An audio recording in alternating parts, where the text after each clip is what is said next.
We're back. It's the Morning Woodward Show. It's Tuesdays. Or Tuesday, rather. So you know what that means. Tuesdays with Matt Broder. He's joining us in the studio. Matt Broder, how you doing? I'm doing great. Woodward in Maine. How was the show? It was great. It was a great weekend. I'd like to thank the University of Iowa. I have a couple times already, but they gave us great performances from Sam Laporta. Jack Campbell stepped up big. And they gave Michigan that old Big Ten championship on Saturday. That was nice. So thank you, Iowa. Thank you. Yeah. Thank you, Iowa. Yeah. But let's get into it, man. I mean, the Lions beat the Saints over the weekend. Yes. Close game on the road. You win in December. That was my takeaway. We can get nitpick and talk about the defense and the offense slowing down after the first quarter. We can nitpick, but at the end of the day, Broder, they're 1-0 in December. They won a tough road game. Dan Campbell kind of spoke on it. You're 9-3. That's what matters. The other things you can work out throughout the week, but overall, fans just have to be happy you beat it. Because, again, Dennis Allen, great defensive coordinator. Yeah. They made adjustments. The offense, they kind of slowed down a little bit, but they found a way to win, and that's what matters. If you look in recent years, Lions, at least throughout my lifetime, would have found a way to lose a majority of these games. These last 4 games, they've won 3 of them. Yeah, without a doubt. Yeah. Coming away with the win in New Orleans, that game it's the most important thing, and they showed that they bounced back. Like, we just keep seeing more visions of this team, of their resilience. This team is very resilient, whether it's in game or throughout this entire season. They just managed to bounce back. They wanted to get back to some of the things where they were successful earlier in the season. They wanted to run the ball again, and they did that. They wanted to take care of the ball, make sure not to give the ball away. They did that too, and then they wanted to get takeaways. They got 2 of them against the Saints, and it led to 14 points. So there were moments in that game, there were stretches that weren't so pretty, but they got the job done and got back to some of their winning ways from earlier in the season. Also, things that will carry them in the playoffs. No, it's funny that you mentioned that, because it seems like, according to some people, the way that people are talking about it, you would have thought the Lions would have lost that game. I feel like there's a little bit too much negativity over certain aspects of the team. I know that it wasn't perfect, and the defense looked leaky at times. The offense kind of stagnated out, but it was still a road win at New Orleans. Do you think there should be more positivity surrounding this team, or do you understand some of the fans' concerns? I understand some of the fans' concerns. Specifically on the defensive end, I honestly am not worried about the offense at all. As long as they're healthy, as long as that offensive line isn't missing more than 2 of their more than one of their starters, they can make up with Graham Glasgow able to fill in at one of the guard positions or center. He's so good. He's so good, and he's so important to this team. So I don't worry about that offense as long as they have that offensive line mostly intact. But that defense, there's still a cause for concern. I mean, they weren't getting the type of pressure on Derek Carr that they needed to most of the game, and then Taysom Hill and Jameis Winston also. And also, it seemed like when they were getting the pressure on Derek Carr, he was actually up in his game. He was playing better. So it would have been interesting to see what happened down the stretch if Derek Carr stayed into the game. But they just have some things to clean up. If they're not going to be able to get that pressure, they're leaving Jerry Jacobs and Cam Sutton out on islands. Like, they need perfect games from those two, and Tracy Walker and Kirby Joseph. And they didn't get perfect games out of them, and we saw them exposed a bit in that secondary, especially, second half of the second quarter and on. The Saints were able to move the ball on them. They were able to score in the red zone, too. That's something that the Lions defense, they need to figure out sometime soon, too. The Saints are one of the worst red zone teams, red zone offenses in the league, and they went, I think it was 4 for 4 or 5 for 5. They were impressive against the Lions on Sunday. Yesterday. No, 2 days ago. Yep, on Sunday. On Sunday. So there are definitely things they need to work on. Bruce Irvin came back. Hopefully that's a little spark for them. James Houston, hopefully CD Deuce coming back. Hopefully that will cover up some of the holes. But that defense is something that still needs to improve. Yeah, I mean, you talk about the red zone defense for the Lions. I mean, they're one of the worst in the NFL. Yeah. So you had that matchup with one of the worst offenses in the red zone. Something had to give. Clearly, the Lions, especially in the second half, they gave. But I'll ask you this: the defense. We have this conversation, and I think if you're going to go AG versus the personnel, I think AG deserves criticism, right? His lack of adjustments in the second half. I mean, after Derek Carr started the game and didn't look great, he was damn near perfect up until he got injured. So that's a concern. But then I would also lean on the side of the personnel. Yeah. Like, especially this defensive line. You lost Aleem McNeil. You got Bohanna out there from the practice squad. Solid player. But this is who you're working with. Romeo Okwara just got his first or second sack. I can't remember. But Romeo Okwara has been MIA for most of the year. They just don't have the talent. And I'll stand by that. I mean, there was times where Kirby Joseph, and I love Kirby, a ball hawk, he got beat a couple times and had to recover. So with the whole AG stuff, I don't think they should fire him. No.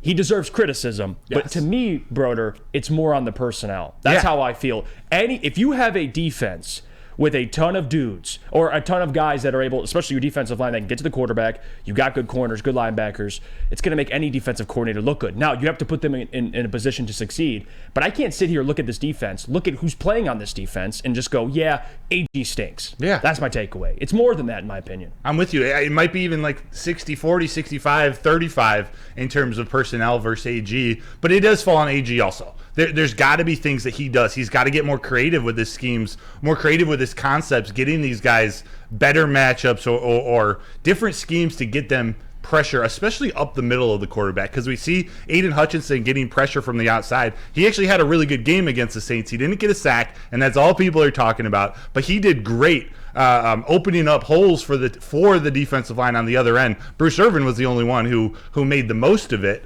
who made the most of Aiden Hutchinson's play, but you look at a guy like John Kaminsky, who I can't say enough good things about. He's not supposed to be, a sack machine. He's the guy who's in there to set the edge or to be your reliable third or fourth lineman on that line. But no one else is winning their one-on-one matchups. So what do? How do you scheme some of these guys open, to get lanes up the middle, to get through the gaps? I don't necessarily have an answer. I love to see Alex Anzalone out there more involved in the pass rush. He was injured this week, and he could make a difference there. But there's just something that's got to change, because as much as I love Cam Sutton and Jerry Jacobs too, it's not like they're true number one cornerbacks. Cam Sutton's gritty. He's everything you love about him in this team. I'm so glad he's here, but you see why they wanted Emmanuel Mosley, why they were going to draft Devon Witherspoon with that number 5 pick. I am surprised they didn't address that cornerback spot at the trade deadline, but they didn't, and this is what they got, which means Aaron Glenn, he's got a tough job to do, but it is his job to do it. And that's how. And real quick, because I want Sam to chime in on this, because we had this discussion yesterday about Aiden Hutchinson, because I'm in kind of the middle. It's a tough conversation because I do believe he doesn't have enough help. You look at even a Kayvon Thibodeau. Yeah. He's got Dexter freaking Lawrence in the middle. That he's a walking double team every single play, and he's a damn good defensive tackle. So I understand hey, Bruce Irvin walks in and gets a sack. I think that speaks more about your defensive line than anything. But then the other part is Aiden has 1 sack in 7 games. I'm not saying he isn't making an impact. Right. He is making an impact every single game. But at some point, Broder, you got to get the quarterback on the ground. Where are you at with Aiden? Because, again, there's an argument for both sides, but the dude just has to get sacks. I think we all agree there. He does. And I still think they're going to come. I'm on the optimistic side of Aiden where it is more about him not getting help. I'm trying not to use it as an excuse, but that is what it is. He's not getting a lot of help, and when he is getting double teamed, it's difficult. He's still a second-year player, and he's got to learn how to use his body. He's tall. He needs. There's certain leverage techniques that he needs to do differently than others who are 6'3", 6'4", 6'5". He's 6'7". There are different elements to this game, and that's actually what I hope a guy like Bruce Irvin can help unlock. He is now that veteran on the defensive line. Maybe he can teach Aiden Hutchinson some of those things, but he's got to get home. They're 9-3 with him in this stretch of play. Imagine how good they'd be if he did have 10, 11, 12 sacks. But I'd like to look on the side of, all right, he's doing enough to get him to 9-3. I'm cool with that. Well, and one of the reasons that you know that is because even though you've got people coming into the morning Woodward show chat the next day, the very first thing they want to talk about is dunk on me about Hutch. You look at the PFF grade, and Aiden Hutchinson had the highest PFF grade on the team. Wow, can you imagine that, Elwin? And by the way, this year he is the 6th, tied for the 6th highest rated PFF edge rusher. And oh, by the way, you guys are really not going to like this one. He has a higher PFF grade than Penei Sewell. Yeah, that's wow. Right there is evidence why PFF, man, you got to watch with it. No, but you guys love the PFF grades when it comes to Penei Sewell. You guys just beat your meat under the table when it comes to Penei Sewell's PFF grade. Sam, I really wish that guys like Penei or Aiden could make the All-Pro team based on just PFF. I wish. And Trust me, I has, wish. He also has 70 pressures, and you saw him get And that pressures. pressure that led to Bruce Irvin's sack and a couple of pressures at the beginning. And Like that I told you, I wish I could bet on pressures. I'd be a millionaire. Like, I'm serious. I wish I could, but I unfortunately cannot. Sacks are the difference. That's on the sports books. Pressures are? Yeah, they should add them then, because it's as important as anything. Okay, Broder, I get it. Trust me, pressures do matter, but you got to admit there's a difference between pressuring a guy. I saw Aiden pressure Derek Carr, and then Derek Carr just got the ball out, dotted up to Chris Olave. So, I get it. It does affect it, but there's a difference between getting the quarterback on the ground. Right, and that's where other guys need to step up. And Aiden Hutchinson needs to step up too. But the other guys need to too. Because they're seeing all the other...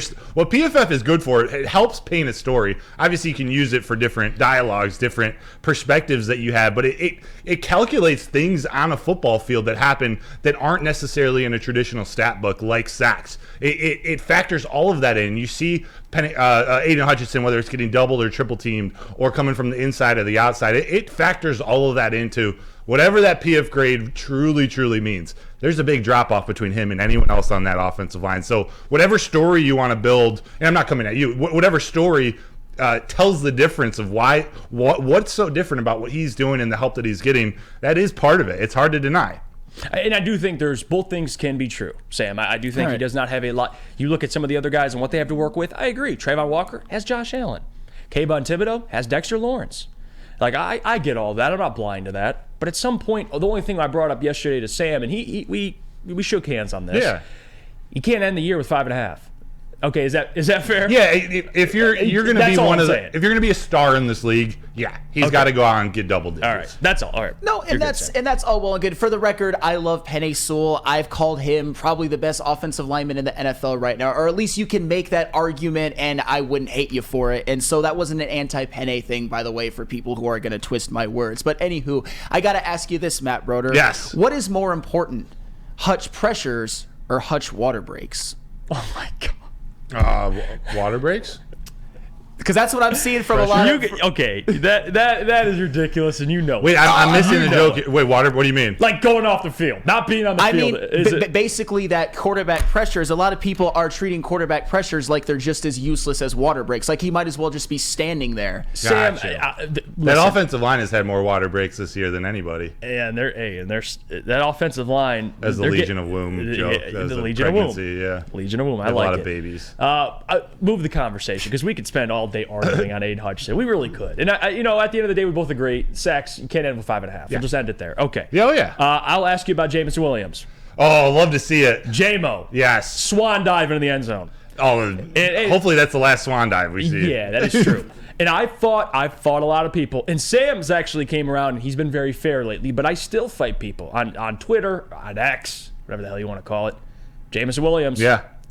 Get him the football. You got to find a way. Very simple. Get this man the football. Every time he has it, something happens. Yes. Big plays, TDs, all that stuff. What do you think about Jameson? And just kind of, I loved the pass he caught because it's a different route that we've seen him run. Yeah, in traffic over the middle. That's a confidence builder. It was a big play in the game, but also for him, it was a difficult catch. Ones that he was dropping earlier in the season. I've taken a lot of shit on social media and for on the show saying, I think he could be one of the top 3 weapons in the entire NFL. You see some of that. There's potential that you could see how explosive he is when he gets the ball. I think he got up to 21 miles per hour on that 19-yard run. Usually that happens on 40, 50-yard runs when the fast guys are able to get to their top speed. He exploded, and I love to see him. I love to see Ben Johnson get him the ball in the new way. It was on a double reverse. They had set it up earlier in the game with Khalif Raymond on just a single reverse. This time they pitched it to Jameson Williams about 15 yards back from the line of scrimmage, and he just took it right to the end zone. And like you said, swan dive, which I hope he doesn't do that too often. I don't want to see a broken wrist on a touchdown celebration, but you got to love him getting involved. What they have to do, they got to get him the ball more. Like he should have 5, 6, 7 touches minimum. Just find a way to get the ball in his hands because good things happen. Yes, so, no question. After everything that kind of shaked out in the game and everything we've been talking about, do you feel confident in this Lions team moving forward that they can finish the season strong and maybe even do some damage in the playoffs? I do, definitely. What's the win total right now? What are you feeling? I think they're going to end at we got 5 games left. Yep. They're 9-3. I think they're going to win 13 games. I had them at 12 before the season. I think they're going to finish this stretch strong. I just will see how early they clinch, what they do in the final game of the season. If they've clinched, do they bench some players and they get a loss there? We'll see. But I'm going to go with 13 wins. I appreciate it. Brett Broder, you can check him out. Woodward Nights, 8 p.m. to 10 p.m. Check out all his stuff, woodwardsports.com, and your Twitter, which is MattBro21. There you go. Desmond Thank Howard. you. Desmond Howard. I like that. I appreciate that. Let's head to break.